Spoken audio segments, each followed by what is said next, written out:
Hello. एक दिनबाट चाहिँ यो कापा लागेको छ कि मम्मी बाबाले पठाइदिनु भएको यो कताबाट खोल्ने कैँचीले काट्नुपर्छ कि खोलिन्छ यत्तिकै हाडे काफल हो कि किङ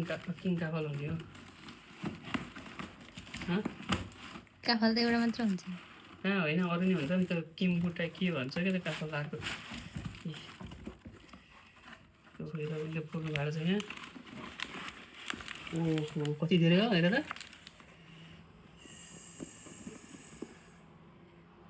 कति राम्रो काफल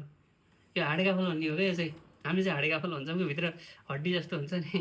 भएर हाडे काफल भन्छ होइन। अनि अर्को चाहिँ भित्र हड्डी नभएको काफल हुन्छ क्या त्यसलाई के काफल भन्छन्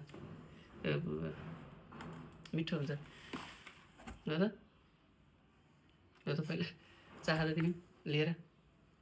हेर्न कति धेरै एकैचोटि हात कि अहिलेको सिजनमा बल्ल खाँदैछु हो र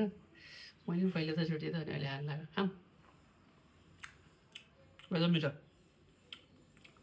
यो हड्डी नि खान्छ होला नि हाड पनि फुसु फुसु निलिन्छ त ढिँडो निल्दा जस्तो साह्रै मिठो मम्मी बाबालाई धेरै धेरै धन्यवाद सबिनाले नि टिपेर पठाइदिएको होइन सबिनालाई पनि धन्यवाद